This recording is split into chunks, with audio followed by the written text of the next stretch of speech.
मैंने सबकी सुनी और आज कुछ मुतफ़र्रिक़ात हैं जो बज़ाहिर तो मुख्तलिफ़ जगहों पर, मुख्तलिफ़ मौक़े पर और मुख्तलिफ़ लोगों ने अपनी अपनी गुफ्तगू का आगाज़ किया, अपने इज़हारिये पेश किए और दिलचस्प थे, काबिल फ़िक्र थे, काबिल गौर थे और उसमें से फिर आगे मज़ीद कुछ सोचों के रास्ते निकलते थे कि ये हो तो रहा है, इसमें तो कोई शक नहीं है, जो जो कुछ उन्होंने बताया है वो ऐसा ही था, लेकिन ये क्यों हो रहा है उसके असबाब मुख्तलिफ़ एंगल से देखे जाएं तो वो मुख्तलिफ़ नज़र आते हैं। जिस तरह मैंने पिछले प्रोग्राम में अर्ज़ किया था ना कि जब बिलावल को ज़रदारी से भुट्टो करार दिया गया तो वो बज़ाहिर उन्होंने तो एक वहाँ तालियां बजा के तो जनाब बड़ा काम हो गया, लेकिन हम जब उसी तकरीब और उसी मौके को देख रहे थे तो हमें कुछ और नज़र आ रहा था कि अच्छा ये वो करार दिया जाना जो है वो अपने घर में पलटा के खुदा ताला की तकदीर ने एक और रंग में दिखाया। छोटा सा वाक़या है लेकिन उसके अंदर बहुत से इशारिये और उसके अंदर बहुत से इज़हारिये थे। कल हमने एक रज़ा रूमी साहब एक प्रोग्राम पेश कर रहे थे अपने चैनल नया दौर के हवाले से और वहाँ 3-4 जो लोग मौजूद थे सब पढ़े लिखे, सब एक सोच रखने वाले, एक्टिविज़म का एक उनका सबका अपना अपना एक रिकॉर्ड था। निगत दाद थी जो एक्टिविस्ट हैं, फ़रिया अज़ीज़ थी अच्छी एक्टिविस्ट हैं और आईटी के शोबे में ख़ास तौर पर गवर्नमेंट के साथ भी मुख्तलिफ़ इदारों के लियाज़ान के साथ उनका एक नाम भी है, एक शोहरत भी है, उनका काम भी है। बिहाज सराज थे, खूब गुफ्तगू कर रहे थे। रज़ा रूमी उस सारे प्रोग्राम को कंडक्ट कर रहे थे और साथ एक तरह से मुबस्सिर के तौर पर मुर्तज़ा सोलंकी भी बैठे हुए थे। तो जब किसी तकरीब में ऐसे लोग हों जिनमें से आपका किसी न किसी तरह से वास्ता रहा हो तो आप गौर से देखते और सुनते हैं। मैं शुरू में जब यहाँ आके बाहर से बैठ के लिखना शुरू किया तो रज़ा रूमी साहब ही का ऑनलाइन प्लेटफॉर्म था पाक टी हाउस, तो उसमें लिखा करते थे और वो छपते भी थे और कभी बात भी हो जाती थी एक आध दफ़ा के मतलब मुझे एक दफ़ा उन्होंने मैसेज किया कि होल्ड योर हॉर्सेस कि ज़रा थोड़ा सा लगाम थाम के रखो। तो बात तो ज़ाहिर है, लेकिन इसके बावजूद वो जो हम लिखते थे वो छाप भी देते थे। उसके अलावा मुर्तज़ा सोलंकी साहब सीनियर एनालिस्ट के तौर पर जो साथ बैठे थे, तो जिस ज़माने में हम रेडियो पाकिस्तान इस्लामाबाद से लाइव प्रोग्राम किया करते थे, उसी ज़माने में वो डीजी थे रेडियो पाकिस्तान के। तो एज अ डीजी और एक प्रेजेंटर का आपस में क्या ना कुछ जोड़ ना वास्ता,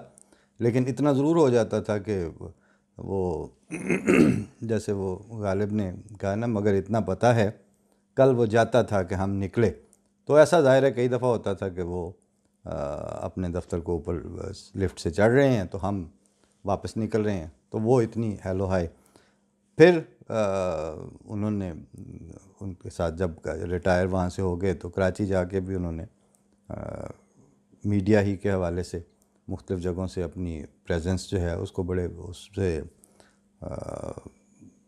माकूल और मौसर अंदाज में ज़ाहिर करना शुरू किया, लेकिन वो लिमिटेशंस अपनी जगह पे रहती हैं। फिर वो डॉन और हेरल्ड जो हैं, हेरल्ड ख़ास तौर पर वो इतना पुराना और इतना अच्छा और इतना बड़ा रिसाला जिसने जो जो जर्नलिस्टिक प्रोफेसाइज करने वाला उनका जो काम था वो तो उनका कई डेकेड्स पे फैला हुआ है। और आखिरी दफ़ा बद्र आलम थे उसमें, जिनको हम बद्र आलम भट्टी कहते हैं और वो अपने नाम के साथ कभी भट्टी लिखते नहीं हैं, लेकिन बहरहाल ओरिजिन चूँकि पिंडी भट्टियाँ के अराउंड हमारे सेम थे तो कराची में भी उनसे भी मुलाकातें रहीं। हेरल्ड के वो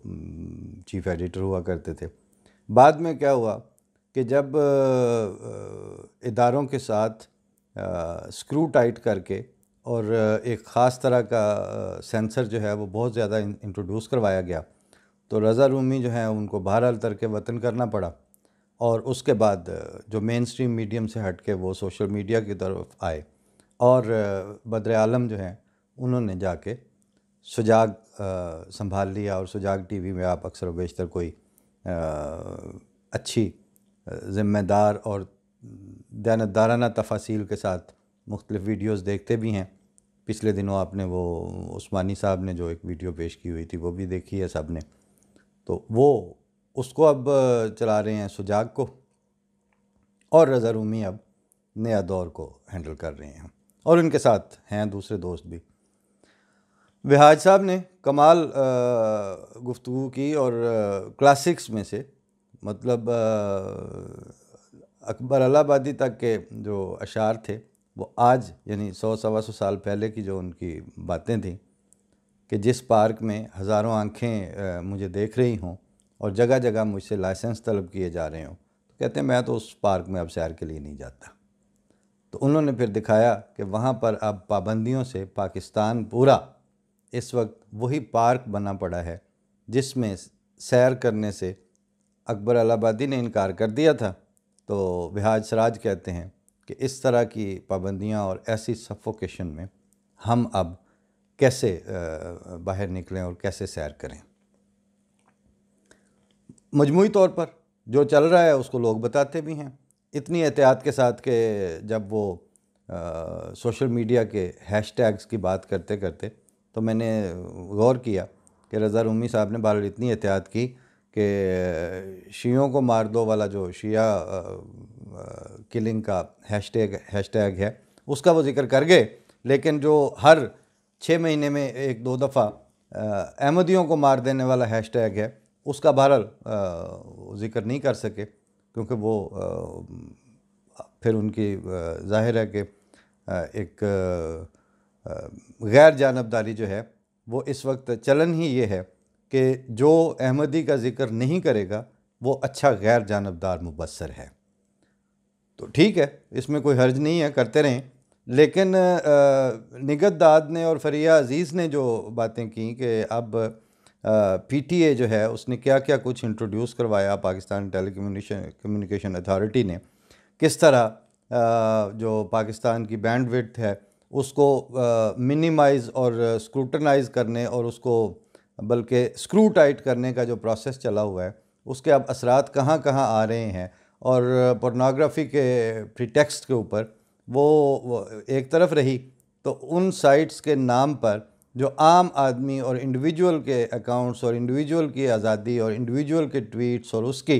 बातें हैं, अब वो सारे के सारे, उनमें तो कोई अहमदी नहीं था लेकिन उन सारों को यही खौफ था कि वो बाकायदा विहाज सराज ने तो कोट भी किया कि कई दफ़ा हम ट्वीट करते हैं फिर रुक जाते हैं कि या तो ये ट्वीट जो है वो गालियों का पटारा लेके आ जाएगी हमारे पीछे पीछे, या फिर हमें कोई नोटिफिकेशन आ जाएगा या नोटिफाई कर देंगे, कहीं से नोटिस कर देंगे, आ जाएगा, इशू हो जाएगा कि ये जो आपने बात की है ये तो फ़लाँ फ़लाँ हवाले से ब्लास्फेमस है। तो अब वो जो ब्लास्फेमी है वो इस तरह अब गले को आ रही है कि बाकायदा दम घुटने वाली जो सिचुएशन है, और उसमें अब वो 22 करोड़ का नाम मुर्तज़ा सोलंकी साहब ने भी लिया। फिर उन्होंने ये भी बताया कि जनाब सोशल मीडिया हो या ना हो, मेन स्ट्रीम मीडिया किसी को इजाज़त दे या ना दे, तारीख़ का पहिया नहीं रुकता। और अच्छी बात ये कही कि जब वो स्लो हो जाता है तो उस वक्त वो ज़्यादा मुहलिक हो जाता है, ज़्यादा बारीक काटता है। तो अगर ये उसूल मुर्तज़ा सोलंकी साहब ने जिस तरह बताया है वो वैलिड है तो फिर हमारे लिए भी वो उतना ही वैलिड है, और हम अब वो बारीक काटते हुए मुशाहिदा कर रहे हैं, क्योंकि जो हम पे गुज़री सो गुज़री, मगर शब हिजरा हमारे अश्क तेरी आकबत संवार चले। ये दोनों ख़वातीन जो इंतहाई संजीदगी और इखलास से कह रही थीं कि अब इंसानों के इजहार के रस्ते में पीटीए ने ये कुछ इतनी रुकावटें खड़ी कर दी हैं कि समझ नहीं आती कि बंदा सांस कैसे ले और बात कैसे करे। तो मुझे नेचुरली साथ ही सुनते हुए मुझे ख्याल आ रहा था कि हर दो ख़वातीन बहुत अच्छी तरह जानती हैं कि किन किन अहमदिया वेबसाइट्स के ऊपर यही पीटीए रोज़ाना प्रपोजलें बना के पेश करके उनको अप्रूव करके उनको इम्प्लीमेंट करती थी। यही पैमरा जो है वो पाकिस्तान भर के जो केबल ऑपरेटर्स हैं उनको किस तरह हिदायत देता था कि गलती से भी MTA ना चल जाए।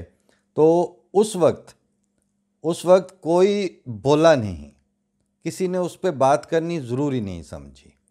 किसी ने उस वक्त उसको हाईलाइट करना PTA के साथ जाके इस तरह जैसे अब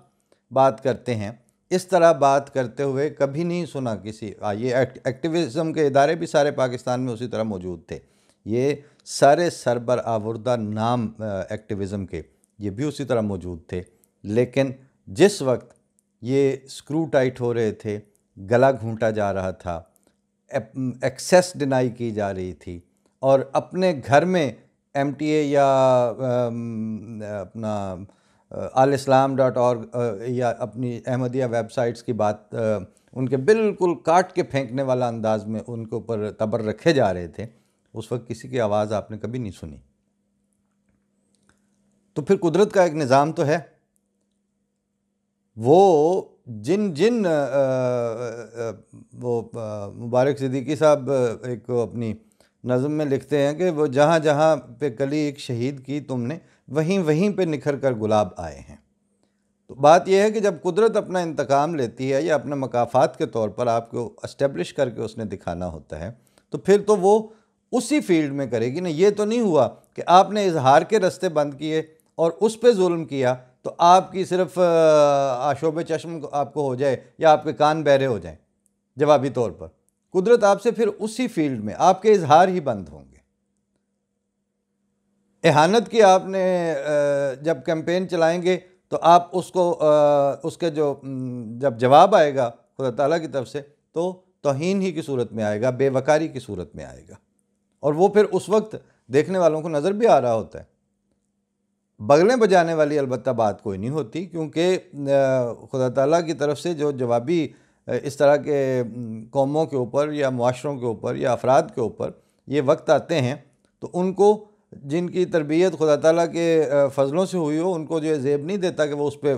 बगलें बजाते फिरें, लेकिन नज़र उनको आ जाता है कि ये क्या हुआ है और ये क्यों हुआ है। बहरहाल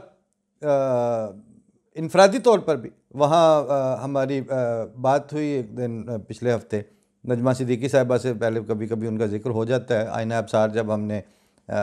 उसमें ऑनलाइन प्लेटफार्म की सूरत में शुरू किया था तो उस पर हमने उनसे दरख्वास्त की कि आपका एक्टिविज़म का सोशल डेवलपमेंट सेक्टर का लंबा तजर्बा है। फिर वो वर्ल्ड बैंक में आ गई वाइस प्रेसिडेंट के तौर पर और फिर आगे ट्रेनिंग एंड कैपेसिटी बिल्डिंग में उनका बहुत अच्छा रोल और लंबा रोल रहा है इसमें। तो मैंने ही उनसे पर्सनली दरख्वास्त की कि आप हमारा जो एडवाइज़री पैनल है उसको आके हेड करें। तो कहती हैं हेड क्या, मैं उसमें शामिल हो जाती हूँ। लेकिन बहरहाल उनके उसकी बुनियाद पर हमने 2-3 साल से हो गए हैं तकरीबन उनसे फ़ायदा उठा रहे हैं। बात भी होती है, मशावरत भी होती है, वाक़तन बहुत ढंग की और बड़ी वैलिड चीज़ें पॉइंट आउट भी करती हैं, बताती भी हैं, कभी कभार लिख के भी भेज देती हैं। कभी यहाँ जब से ये प्रोग्राम शुरू हुए हैं तो इसमें भी हम पेश कर देते हैं। तो पिछले हफ्ते वो कहती हैं कि आप जो यानी उनसे बात हुई तो जो इज्तमाही सतह पर उन दिनों वो सो कॉल्ड अहमदियों की जो दुनिया भर में एक्सेस और उसकी जो पेनिट्रेशन या उनका जो फुटिंग है उसके साथ एक जेलसी के जो जज्बात आते हैं तो कहते हैं इज्तमाही तौर पर ये हो रहा है। तो इनफरादी तौर पर वो कहती हैं कि मुझे किसी ने लिख के भेज दिया कि आपने तो सारी उम्र नेपोटिज़म, उसकी बुनियाद पर आपने सारी तरक्यात की हैं और आपके जो 2 हस्बैंड्स थे वो चूँकि बड़ी बड़ी ऑर्गेनाइजेशनों के बड़े बड़े चीफ हुआ करते थे तो आपने उनसे शादियां करके तो तरक्की कर ली। तो इन्होंने बताया कि ये तो बिल्कुल ऐसे ही है जैसे मैं पाकिस्तान छोड़ चुकी तो वहाँ से फिर मुझे किसी जर्नलिस्ट ने तहकीक करके बाकायदा अखबार में रिपोर्ट छाप दी और मेरा ऐसा हस्बैंड मेरी तरफ मंसूब कर दिया जो उस नाम का बंदा भी एग्जिस्ट नहीं करता था, मेरी कभी शादी भी उससे नहीं हुई थी। लेकिन कहती जिन 2 से मेरी हुई है मुख्तलिफ वक्तों में तो वो पहला जो था वो जस्ट एक रिसर्च अफसर था और मैं उस वक्त उसकी डायरेक्टर थी इदारे की। तो डायरेक्टर जो है उसने रिसर्च अफसर को तरक्की दिलवानी होती है या रिसर्च अफसर ने तरक्की करनी है डायरेक्टर के हवाले से। और दूसरी दफ़ा वो कहते हैं कि हम दोनों ही एक आगा खान रूरल सपोर्ट प्रोग्राम में एक ही जगह पे हम मुख्तलिफ शोबों के सरबराह थे ऑलरेडी। बल्कि उसने मेरे बाद, यानी मेरे हस्बैंड ने मेरे बाद ज्वाइन किया। और फिर वर्ल्ड बैंक में भी जब हम आए तो हम मुख्तलिफ़ जगहों पे वाइस प्रेसिडेंट के तौर पर आए, लेकिन वहाँ आपके पीछे जिन्होंने ख़ुद कुछ नहीं करना होता, उनकी अब उनका जो रिज़्क है वो कंस्पिरेसी, साजिशी थेरीज़, मुख्तलिफ़ इल्ज़ामात, मुख्तलिफ़ किस्म के कीचड़ उछालने, क्योंकि वो जहाँ जो लोग आगे निकल गए हैं, जिन्होंने फिर भी नामसाइद हालात के बावजूद अपनी तरक्की के सफ़र को रुकने नहीं दिया और वो कतरा कतरा करके भी जमा करके आगे बढ़ते रहे। ताकत जो है वो आगे बढ़ने के लिए जो एनर्जी चाहिए, जो विल चाहिए, वो ऐसे हालात में जैसे पाकिस्तान में है वो कुशीद करनी को इतनी आसान नहीं होती। लेकिन वो करते रहे और आगे चलते रहे, लिखते रहे जुनून की हिकायात खून चका, हर चंद इसमें हाथ हमारे कलम हुए।